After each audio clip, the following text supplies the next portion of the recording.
Good afternoon, everyone, and welcome to the Chicken Box. This is our fourth show of the year, and we're excited to have you join us today. I hope your week is winding down on a good note and that you're sticking to those resolutions. For today, we'll be discussing Black people versus mental wellness, and we have some special guests joining us today. If this is your first time joining us, I'm Courtney Alexander, one of your co hosts, and Impeccable and Dr. Draper unfortunately won't be able to join us again today, but don't worry, they'll be back. Without further ado, join me in welcoming the Afro sales team, our executive director, Lenora Howze, and sales team member, Craig Talley, or Talley. Thank you, Courtney. Glad to be here with you this week. And welcome to our Chicken Box audience. Yes, Courtney, thank you for having us on the Chicken Box. And for those of you, I know you always introduce the Chicken Box is what, 4 wings and fries with salt, pepper, ketchup. Hey! And what they say is a half and half, as we say in Baltimore, or as Impeccable always says for our other audiences, it's an Arnold Palmer. So I'm glad to be here and to share this exciting topic today. Yes, 4 wings, fries, and sometimes a little hot sauce, depending on sauce with it, how we're feeling that day. But thanks, Craig. Thanks, Courtney. That sounds delicious right now. I'm going to start off by asking how are both doing? You're in Chicago, right? So you don't have chicken boxes there. We have a snack pack. We have Harold's Chicken. That's South Side, and then on the West Side we have Uncle Remus. So it's about the same thing, but with mild sauce. Yes. I've been to Harold's, actually. It's very good. Ooh, how did you like it? It's delicious. Oh, yeah. It's delicious. Well, we're not here to talk about chicken because, don't get me started on food. It'll be a whole other chicken box show today. So what are we here to talk about, Courtney? We are here to talk about mental wellness, and today we have another special guest joining us. It's my honor to introduce you all to Julie Greene. Hello. Hi, Julie. How are you? I'm wonderful. How are you? I'm doing well. Thank you for joining us today. Thank you for the invite. Most definitely. I can introduce you. So Julie is the mastermind behind Transformative Healing and Wellness, LLC. She is a licensed, certified social worker and clinical LCSWC in the state of Maryland, also a certified financial social worker. And Julie has over 18 years of experience in the mental health industry with expertise in several disciplines and methods. So thank you again for joining us. You're welcome. So, Julie, I'm gonna start off because, in full disclosure, I've known you for several years, probably almost 2 decades, and I have watched you conduct these services over many years, and most recently opening up your wellness center, which I can't wait for you to talk about. But I guess my first question for you is, how have you, over your years of experience as a social worker, as a therapist, how have you seen that evolve, particularly in the Black community? I think in the Black community, we are overcoming some of the stigmas, particularly when you see high profile people coming out talking about their illnesses, as far as it's pertaining to the mental illness. It kind of gives the general audience that feeling of being a little more comfortable about talking about it or sharing it, because back in the day, no one really talked about it. And it had a very negative stigma associated with it. To say that you had something going on with you, people, ostracized you. And even the way that mental health was handled back centuries ago, that stigma continued to carry on. So I would say, particularly since COVID, I would say that the stigmas are still there, but we are more open to talk about it. And we've also have done what we're doing here today, and that's identify the difference between mental illness, mental health, and mental wellness. And being able to understand that allows people to seek more help, or just get a clear understanding of what's going on with them mentally and physically. Yeah. Yeah, it's important. But Julie, this is Talley. You raised a point just now that was interesting to me, and that is, we have what maybe you can define to some degree what is the between mental health and then mental wellness, because I look at mental wellness as, and you can talk to it as being some of the things you can do to maintain the balance of mental health. But you talked a little bit also about illness. So illness, wealth, and health, if you can kind of maybe break them down in your practice or how you attack them, it'd be great. Okay, and I'm glad you brought that up, because that's pretty much the motto I follow in my practice. And my motto is matters of the mind. And our purpose is to educate. We want to educate people on what mental health is. And that is really your ability to recognize and realize your own abilities, being able to cope with everyday life stressors. So mental health is something that we all have, just like our physical health. We all have it, and anything can affect our mental health, such as life stressors, losing your job, losing a loved one when you weren't prepared for losing that loved one. So your mental health can change. It can, be in a good state or a bad state at any point. When we talk about mental wellness, that is where we try to keep that stabilization when we do have those life stresses, when we do lose a loved one. How do we handle it? And being able to maintain our mental well-being, our mental wellness, that allows us to be able to make healthy and productive contributions to society and our community. It allows us to have a healthy relationship with ourselves as well as others. And I point out a healthy relationship with ourselves because a lot of people don't have that. They don't even understand what it is. But when you practice mental wellness and understanding your well-being, you are able to have that healthy relationship with yourself and cope and deal with everyday life stresses, because we're all going to have them. Now, mental illness, when I talk about mental illness, it's the same as talking about your physical illness, because people separate mental from physical. But if you look at all four of us on this camera right now, and we stood up, we're one entity. Our mind, our head is connected to our body, but we tend to separate them, right? So only thing about an illness is generally you are given a DSM diagnosis, right?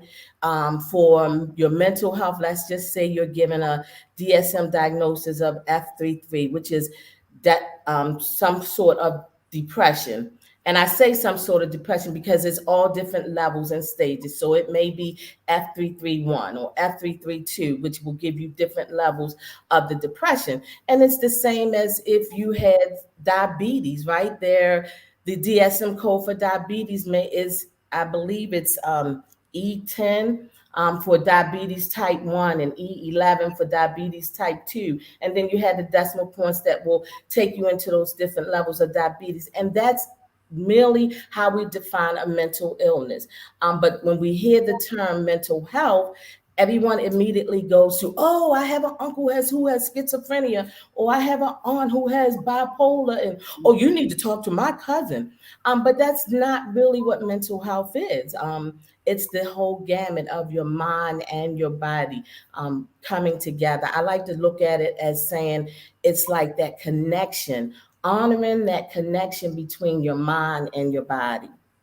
That's excellent. Yeah, I think really a lot is of people. So let me ask you just one other question too. So in terms of, since sometimes we have different generations represented on the chicken box, like I'm Generation X, Courtney's Generation Z, and Miss Howze, we're gonna say right now is gonna represent Dr. Ravenham and the baby boomers. Just for the sake of today, she might be on the borderline. On the cusp, but yeah, on the cusp of it. But I wanted to see in your practice, are you seeing older people, because the stigmas that you mentioned earlier, the stigmas of mental health, are you seeing that older people are starting to accept it more, or are you saying they don't come, but maybe Gen X like me is starting to accept it? However, maybe Gen Z like Courtney have grown up more so on it, so they come more too. So what is your mix or makeup of your practice? I guess I could say. I think it's mixed. I just think it's based on a person's education level of it, or how much they may have been exposed to it.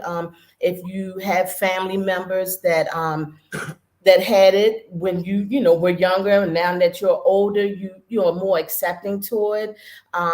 So I think it's kind of a mixture of it. And then you have younger people who are the different generations who talk about it, who are more open.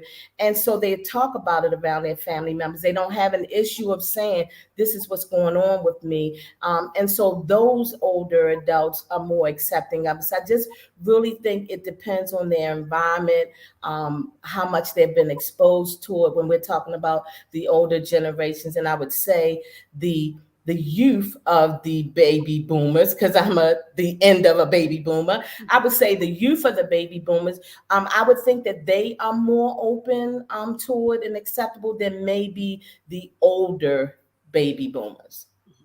And Courtney, for you're Gen Z, right? Yeah. So I have said, and certainly in a favorable way, that your generation and even the millennials, I mean, you all see going to therapy almost as a badge of honor. I mean, they talk very openly about their therapist and what they're doing for their mental health and wellness. So to Craig's question and point, what say you about your generation and how you view mental health and mental wellness?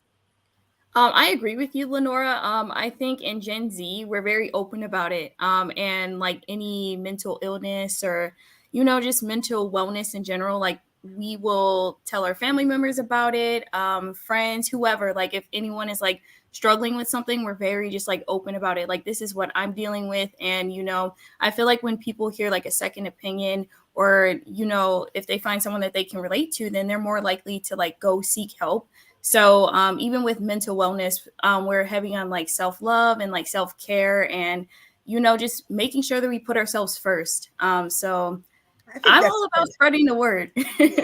I think that's fantastic. I remember this was years ago. I got an email from a staffer, and it was the first time I had gotten an email with someone saying they were taking the day off for a mental health day. And I was like, what? A mental health day? Because, my generation and, maybe slightly beyond, we were like, you go, you do what you got to do, and you just put your issues aside. And I appreciate that that now society and the current generations are more open to saying, listen, I got to take care of myself, including my mental health. So to the point, Julie, you made about it all being connected, we really can't separate our mental health, our physical health, and I'll throw in our spiritual health. We're mind, body, and spirit, and all of that has to be taken care of. Wouldn't you say, Julie? Absolutely. And I think that one of the wonderful things, Courtney, about your generation is this. We are having a huge influx of people who are wanting to go into mental health and social work and being licensed clinical professionals. And so when you think about the baby boomers, and I would say the middle age and older baby boomers, there's not a lot of people of color in the industry. I am at the end of the baby boomer, so I call myself a baby boomer. But when I started, when I went to school for social work and counseling, it was not a lot of people of color, and people would look at me like, you're a therapist, you're a social worker. And so now when you look out on Psychology Today or looking for a therapist, you see a huge influx of African American therapists.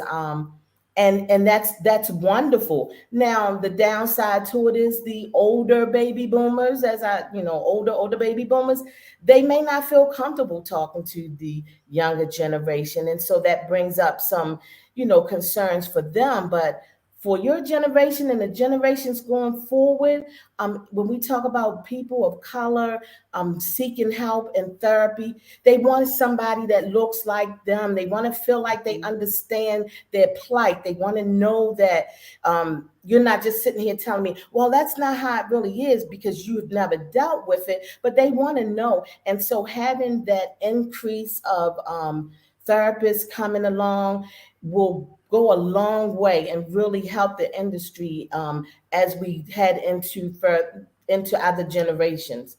So yes, hats off to your generation. That's right. That is right for that and a lot of things. So, Ms. Greene, one of the things that, and you kind of touched on a little bit where I was going to ask you was in terms of, is it your belief, and I guess you articulated just now that there's a different perspective when you come from the African-American perspective and having a therapist. And for the reasons that you just gave, in terms of maybe you feel comfortable because they can understand your plight when you talk about your work situation, when you talk about growing up. If you could speak to a little bit of, I guess, your, and for lack of a better word, intake process. Like, what is the evaluation process like when someone comes to you maybe as a new patient? What are some of the things or signs that you look at or questions you may ask, or is there a survey they fill out? How do you start the evaluation process of how you're going to put together maybe your modality of treatment? Okay, so the intake process should be pretty much the same across the board, regardless of your modality or your treatment. And that's because we're following guidelines, right? And we've added things in when we're talking about your sexuality. So when I ask someone the question of how do you identify male or female, and I have a male sitting in my face, some of them may be offended, but we've evolved into a different generation. And so we have to take all of that into consideration. And we, as a profession, we are open to that for everyone. And so we include all of that. Now, when you get down to the modalities, it may take a couple sessions. It may take more than a couple sessions before you get to what the real root cause is of what the service is. And so in your sessions, after getting past the basic logistics of, getting the intake information and what the person is here for, then you start asking them different questions and trying to find out where they are. And as a therapist, for me, I will say that part of it is very crucial to me, because if I don't feel that we're a good fit, I want to be honest with you, because if you took that bold step to step out and seek help, then I don't want to waste your time and have you working with me just because you came to me as a client when I'm not specialized in that area.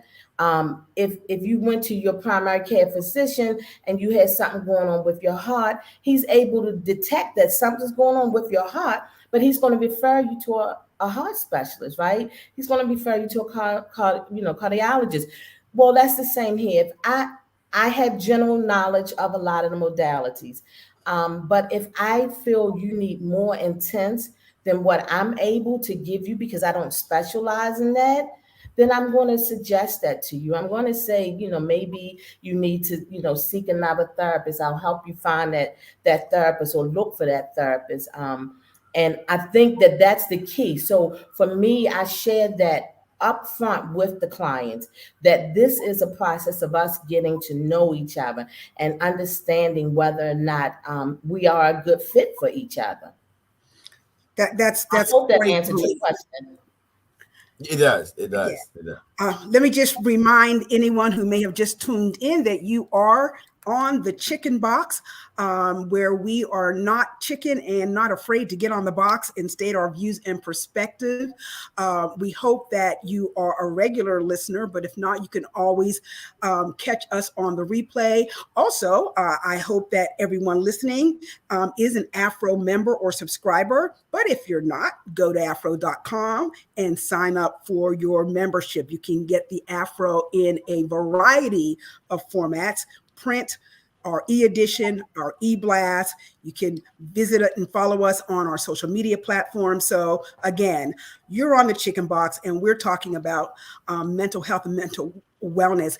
And so, Craig, the question you just asked actually prompted another question that I have for you, Julie, and a question and a comment, because one of the things that I like about what you do at Transforming Health and Wellness is that you don't have to have a diagnosis of a mental health illness or a mental health condition, however you term it, to come to your center. So can you tell us about what you offer, what makes what you offer different at your wellness center?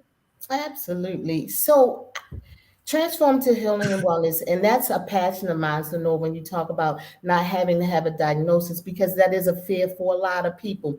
They don't want to seek help that they need because I don't want to be labeled as depressed, or I don't want someone to say I have anxiety. But anxiety and depression is nothing to be ashamed of.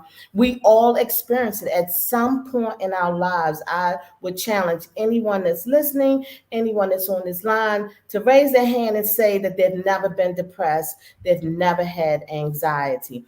Now, when we talked earlier about the mental health and wellness and the difference of it. So when you have something going on in your life that changes, that's traumatic, and you decide you're not going to get help or seek help, then yes, that may trigger you or send you into a mental illness where you are diagnosed or have to be diagnosed. But if you lose a loved one and you know that you're not your same you, but as I say, yin yang is off, your psyche is off, and you decide I want some help. Like I don't care if they have to diagnose me, but I need help. Well, that's what transformative is here. It's kind of that in between space. Like you may have some of the characteristics that fall under a DSM diagnosis, but you don't have enough to be diagnosed. But if you have some of them, then there's something that's going on that you may need to address. And so at Transformative Wellness, we did a different approach, and we have what we call wellness rooms. We have a plant room, and we know that plants are healing, they're medicinal, they take you back to that feeling of nature and earth. And so in the plant room, I strategically researched different types of plants and what's healing and things like that. And so the room is filled with plants. Some are there just for beauty, but the majority of them there have some significance behind them, how they affect maybe your breathing, or how they may help you calm down from anxiety. And in the room, it's just plants and lounging chairs for you to be able to relax, the sound of water. Music, you can play your own music for what relaxes you. My original thought was just to put some jazz or quiet, soft music in there, but that may not be what calms someone down. Someone else may like that hip hop music going while they're watching the plants or observing the plants. And so in that plant room, you can go into that plant room and just take that time for you. You just lost a loved one. You can't cry. You don't want to cry around your children. You don't want your mate to see or think you weak. And this is particularly meaning to men, thinking that you're weak. But you can go into that plant room and you can release and let go and cry. And when you come out, no one knew you was crying. No one knew that hurt or pain was there, but you dealt with the issues that you recognized you were going through. We had the meditation room. The meditation room is, we all know that meditation is needed for all of us, that time where we just disconnect and let loose and be in that quiet space, so that when we come out, we can recharge and be re-energized to come back and think about, what just happened or what's going to happen or what's going on. So in the meditation room, we have what you call the egg chair, where you can just sit in the egg chair and relax. Try to make the seating where everybody or anybody could be comfortable when they go in there. We actually have a meditation chair, which is on the floor. We have carpet that you can lay on. You can't walk on it, but you can lay on that. And we also have like the yoga mat. So that's what is in the meditation or the relaxation room. if you are not into meditation, because people try to get so deep and meditation this or whatever, but we all need that moment to meditate on our thoughts, our feelings. So if you don't want to call it the meditation room, we can call it the mindfulness room, or we can call it the relaxation room. It's just there for you to be able to go in, take that time, wind down, let go, just disconnect from the electronics, disconnect from all the noise that's going on around you, and just find that inner peace within you again. And then we had that paint room. That paint room, I call it the splatter room. And I call it the splatter room because I want you to be able to go in there and use this space to let that anger go, let that frustration go. And we know that painting is healing. And you can go in and paint pictures. We have canvases, we have paint pictures that you can paint by pencil using art. So it's all different ways to get creative, to let that energy out, let that anger, that frustration out. I share, and this is my joke about the room is that you're at work, you've had a hard day, a stressful day. You have a boss that just constantly, you feel like antagonizes you, and you're like, oh, I can't do this no more. I'm going to quit. You're going to quit and you don't have another job to go to, which is going to bring about some more issues for you, some more stresses, right? But you just can't deal with this person. Take the time, come to the paint room. And I like to say, paint your boss looking like the devil or whatever you want them to look like, right? Hey, watch it now, Craig. Well, Ms. Greene, I did have a question to you. So you talked about the plant room. Any other type of plants in the plant room? Anything for medicinal purposes? No, they are not those plants in there. I knew where you were going. No, it's legal. It's legal. It is legal. And yes, I am entertaining it. I have been talked to, and so there is some communication going on. It will not be in the plant room. It will be used, being able to purchase online, but not using inside of the building or anything of that nature. Not that there's anything wrong with it, right. But taking in mind that we have a whole gamut of different type of customers and clientels, and we want to be respectful and mindful to all of them, to everyone that's utilizing the space or coming in. But yes, we are entertaining it. Yeah. Well, one other question I had, and that is with the diagnosis. Do you find in your practice, and you spoke about diagnoses, and there's some people that are not diagnosed, and you don't have to be, but can you speak a little bit to maybe the misdiagnosis of some people? Because I think, or I've heard some of the things that we kind of attach ourselves to, or can it be a fear of? Like growing up, I'm sure I had what would be defined as ADHD. I mean, just all over the place. But we didn't define those things in my time of coming up. And now sometimes I think we throw labels on children and adults just because it just makes sense. Okay, you're ADHD. And then they go through life defining themselves. So how do you kind of reverse that, or can you talk to the diagnosis versus because you may have this, that's not who you are? If you can speak to that a little bit. You just spoke to it, right? Your diagnosis does not define you. If I say I have anxiety, I'm not expecting people to define me by anxiety when I come. Here's the girl with anxiety. Right. Absolutely not. Your diagnosis don't define you. If you have diabetes, do we walk around and say, oh, that girl over there has diabetes, or that guy over there has heart issues or things like that? Now, I know that there are certain diagnoses that hold stigmas. Absolutely, we are aware of that, and that's mentally and physically. I mean, you just think about COVID. We just got out of COVID, and when we first went in COVID, if someone said they, right, well, we still, when we first got into COVID, if someone said they had it, it was this: stay away from me, and I'm not going to tell any stories. I was like, oh, she had COVID. I don't know if I want to go around it. And she could have had COVID 10 days ago, 10 weeks ago, but my mindset was still like, we don't know enough about it yet. Is it safe for me to go around them? So we do know that there are diagnoses. If you say somebody has schizophrenia, then everybody's thinking that they're always acting a certain way. But just as with physical diagnoses, the same with mental diagnoses.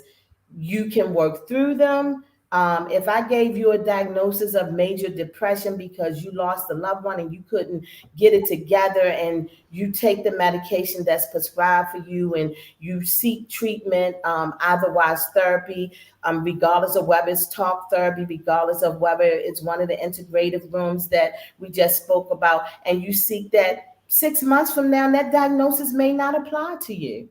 Just like I may give you a diagnosis of, the doctor may give you a diagnosis of diabetes today, but he says if you change your diet, if you exercise, if you do this, 6 months from now, and I could be telling you I'm not on any medication and I'm not taking this diagnosis. So no, it doesn't define you, because you can be in a mental healthy state and still have an illness, just like you cannot be in a mental healthy state and not have an illness, right? Mm-hmm. So it's how we internalize it, how that individual internalizes it. And then when we talk about children, it's how the adults around them internalizes it.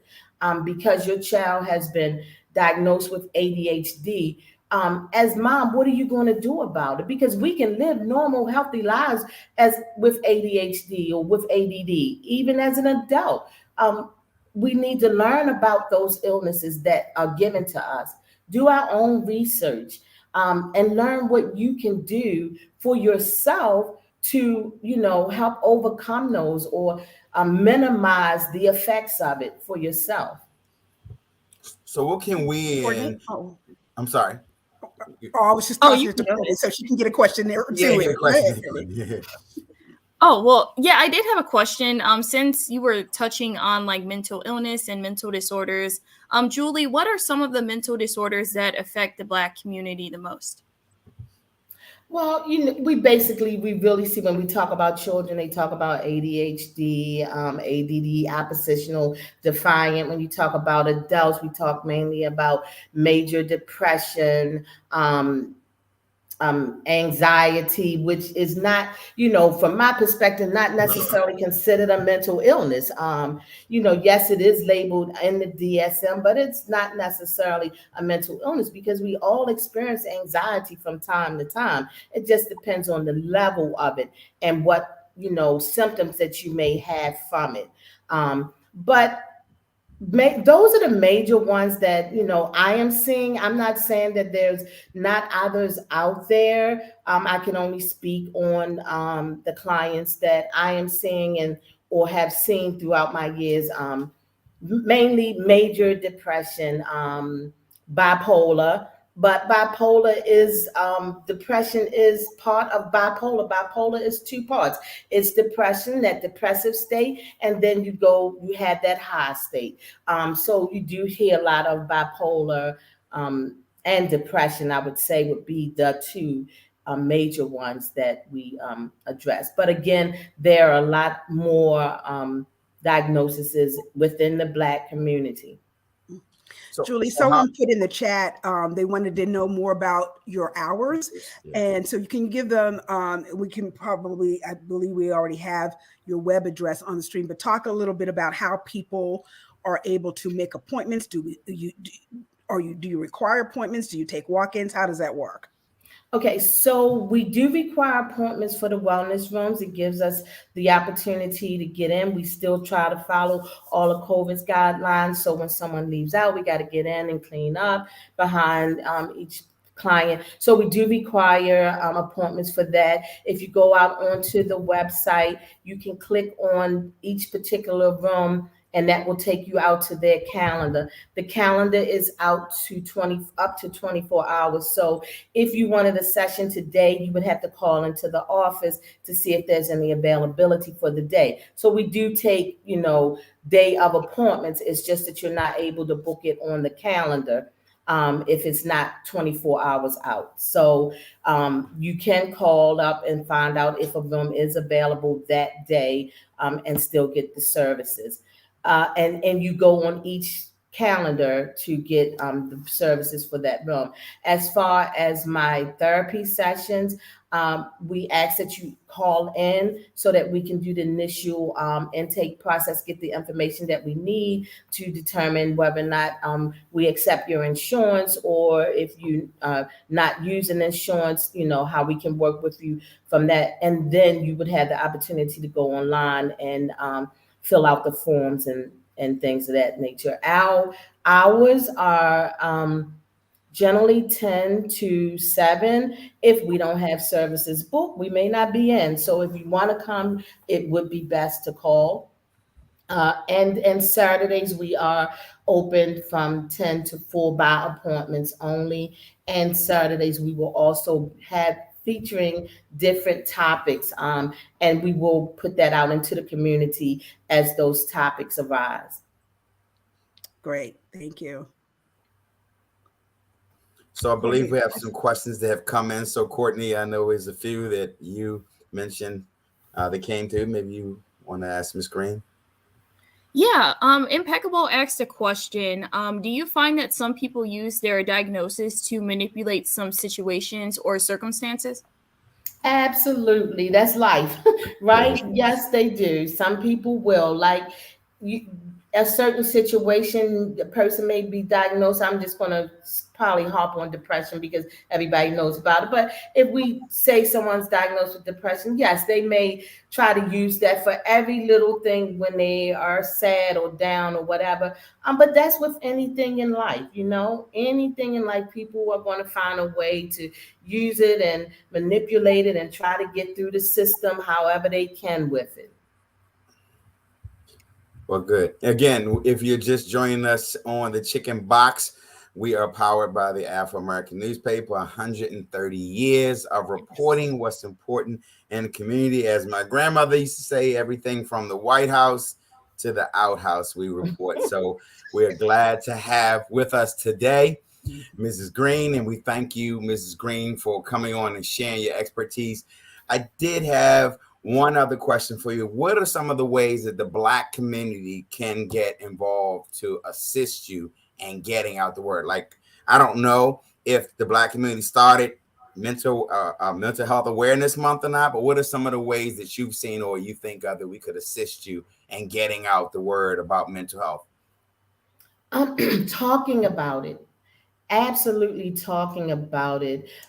Just being able to say it's okay to say I'm not okay. And that's hard for some people. That's hard for people that's strong. But just being able to be honest and talk about it.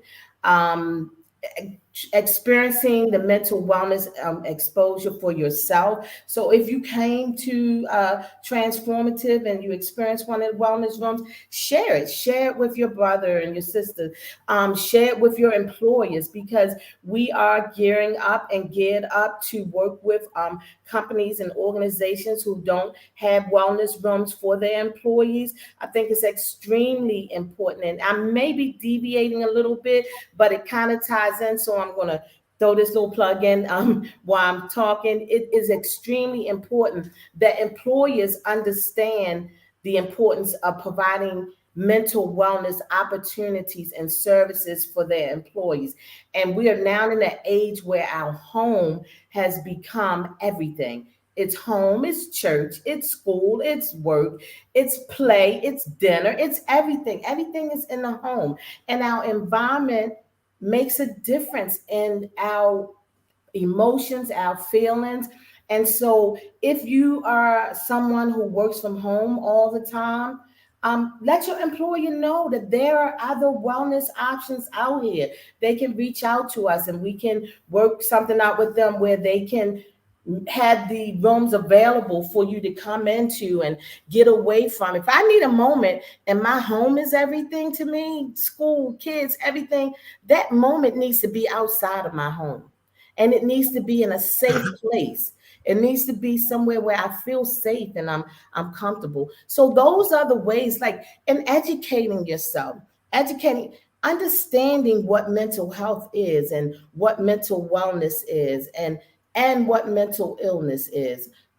Just I can't express the importance of educating and understanding, because some people may say, oh, this is not mental health month. Why are they well, you're right. We're not talking about specifically mental health. We're talking about mental wellness, right? That ties into mental health and mental illness. And that's why we're talking about it today, and that it's celebrated in January as a separate entity, because it is. And January is the perfect month to celebrate it, because we're coming off of holidays where people binge on spending money, binge on spending things, doing things that they wouldn't normally have done, overeating, doing, drinking, whatever. These are things that maybe a week or two after it ends, it doesn't really affect you. But now we're in the middle of January and reality is starting to hit. The credit card bill just hit when you spend all that money showing off, and the scale, the numbers on the scale, talking for a friend. The number on the scales are starting to go up. Yeah. So what better month to celebrate mental wellness is January, when we're at the beginning of the year and we put ourselves first. We think about ourselves first. Where we just say, hey, every Monday, I'm going to the plant room. I'm going to detox. I'm going to release my mind, so that when I start this work week, I'm starting off fresh. I'm starting off with a clean. So again, I can't stress the importance of educating yourself, and just talking about it and spreading the word, and then applying it. It's one thing to talk about something, but if you don't apply it, what difference does it make? One other question I had also is this interesting to me as a therapist, and I'm sure you see people from different walks of life and maybe different spiritual walks. How enthralled are you, or how much do you have to know if someone comes and says, I'm a Christian, but I'm Buddhist and I'm this? And so when you talk about mind, body, and soul, how do you incorporate that if you're someone that, let's say, is a believer and someone is saying everything is coming from Allah or this, that, and the other? Does that cause a conflict, or has it not, or how does that work for you? It doesn't. It may in specific arenas, but in general, it doesn't, because I'm a Christian and I boldly say that I'm a Christian and I know the Lord and I love the Lord and I'm not ashamed of it. But I also was trained when coming through school that you separate the two. You can't combine the two. Well, we have evolved from that, and we can now, even not being certified as a Christian therapist or anything, you can still combine the two if it helps the clients. So for me, I will say the Lord, my Father, God, right? For me, when I'm talking about the higher being and where it came from, but for somebody else, they may call it the universe, and I'm okay with you calling it the universe. And if I have to address the universe, why I'm trying to help you, I will address the universe, because for me, the God that I serve is the ruler of the universe. So I'm okay with that. And it doesn't offend me. And I choose not to offend you because I'm trying to help you. So if you prefer that I address it as the universe, if I say I'm putting it out there to the universe and it's going to happen because I put it, then I will address it by saying I'm putting it out there to the universe. I like it. Yeah. Courtney, you did a little research? Yes. I have another question that ties into some stats that we found from Mental Health America. So according to MHA, 13.4% of the U.S. population identifies as Black or African American. And of those, over 16% reported having a mental health illness in the past year. And that is over 7 million people. And to break that down, that's more than the populations of Chicago, Houston, and Philadelphia. So that is a large number of the population. So what is some advice that you can give someone who is reluctant about seeking mental health services? I would bring out again the point of my facility, and not to just keep throwing it out there, but guys did bring me on, and I do have my own facility, so I might as well put that plug in there, right? But Find alternative ways if you do not want to seek talk therapy, if you do not want to be labeled as going to see a therapist. I don't consider myself a therapist. When I talk to my clients, I tell them I consider myself a change agent because I focus on positive psychology, finding the true meaning or purpose of continuing to live, not just living or being alive, but the purpose of living. What is that value purpose of living? And so I move forward. So when I'm talking to my clients, I clearly share with them, I say, well, if you are still stuck or you're still here, there's nothing wrong with that. But there are therapists out here that are better suited and fit than I am to help you move out of that space. And once you move out of that space, then come see me because now I'm ready to help you move forward into another space. So recognizing where you are, with that and go for a walk, understanding that you need to take a break. If you work 8 hours and you on that computer 8 hours, get up from that desk, go to lunch, re-energize yourself, take a walk. Our ways of doing it is just finding that space of gratitude, right? Not always thinking about what you don't have or the way it could be or should be, but just finding that space of gratitude, looking on the ground and, I see grass growing between concrete. Wow, how amazing is that? That then takes your mind off of such a negative thing because now you've found something else I'm amazed when I see all this concrete, but weeds growing up in between it. Like, how are they surviving? If they can survive, whatever I'm going through, I can survive, right? So just finding different ways to, approach your situation. And everybody's not going to seek therapy. Everybody's not going to seek counseling for someone. But there are other things that we can do. Learn meditation. Listen to music if that's your outlet. Figure out what your outlet is, and hone in on that. Learn as much about that as you can, and use that to help you. And you have family, you have friends, which are not always the greatest reliable sources, but talking is always good. So if you got somebody to talk to, that's good. Great. I liked all of those suggestions, Julie. And I want to talk as someone who has been to your wellness center. Let me just say it is absolutely beautiful. The moment you walk in your doors, you feel your stress level coming down, even before you go into any of the rooms. One of the viewers asked, do you treat more women than men, or is there a certain room or treatment modality that one gender prefers over the other? I'm glad you asked that because what I've noticed is I thought, and this is just was my assumption, that more women would be prone to the plant realm. And I was just sharing this with someone last night, that I've had a good amount of men come in to the plant room. And I've had several inquire. They have not been here yet, but they've inquired about the different rooms, and their preference would be the plant room. But the rooms are for anyone, males, females, any one of us, because all of us can use these different, innovative ways of finding healing, because that's what it's really about, being able to heal from within. Great. That's great. And again, your wellness center certainly provides that, even if you don't have a diagnosis, even if you don't think you are suffering with anything, if you just had a stressful day, it's a great place to come to. Okay, everyone, we are winding down the hour. So this is the part where everyone gets on the box and we speak whatever is on our minds. You don't have to hold back. Just speak your truth. Does anyone want to go first, or I can go first? You can go first. Okay. I just want to thank you all for joining us today and for speaking on mental health and wellness in the Black community.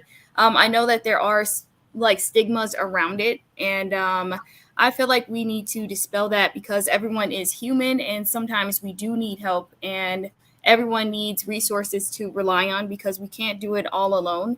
It's important to improve our overall well being. So, once again, it was a pleasure having you all, and thank you for joining us. And I hope that everyone continues to have an amazing and prosperous year. So, I am off the box, and Craig, you can go if you would like to. Well, I want to first thank Dr. Greene for coming on to the show and educating us on some of the things. My takeaway from this is, and sometimes Impeccable will say a little blurb and say, call a senior, just tell them you love them, just think about them because sometimes they're home or they're alone. I know that sometimes when crisis happens, we get alarmed as a society, like when Ellen's DJ Twitch committed suicide, apparently out of nowhere, we didn't know. So, my plea to everyone is to check in on people, to give them your information, to see what it is, to ask the kind of questions, and just to kind of monitor maybe, because behind every smile may be someone that's going through something. So sometimes in our busy day, if we can just kind of stop and maybe even sometimes in passing say, good morning, hello, how are you? Nice to see you. Pay it forward. I mean, those are some of the pleasantries that I see, when you walk by, hold a door, tell someone that, you can do it. Or I've been watching you, encourage one another. So those are the things that I think that will go a long way, because sometimes we get so wrapped up in our world that we forget, that it's important to recognize people and maybe where they are. So that's my point. That's my takeaway, and I'm off the box. Well, I'm going to jump on the box because you said some wonderful things that I can jump on and follow up with.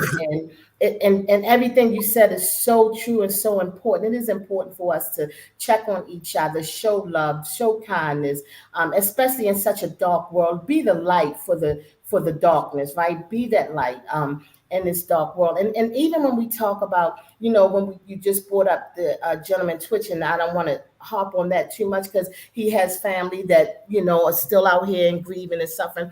But even with and talking about that, be that support person. Don't just check on them. They say everybody, the saying was check on your strong friends. Well, are you someone that strong friend can use as an ally, as that person? Because if you turn around and say, oh, girl, you're going to get through it, you can handle it, then you just called to ask how I was doing. You didn't really call to check in to see how I was doing. Right. And so be that person for them. Be that person that say, I don't know what to say. I don't even know how to say it, but I got a shoulder that you can lean on. I got ears to listen. I'll cry with you if you need me to cry with you.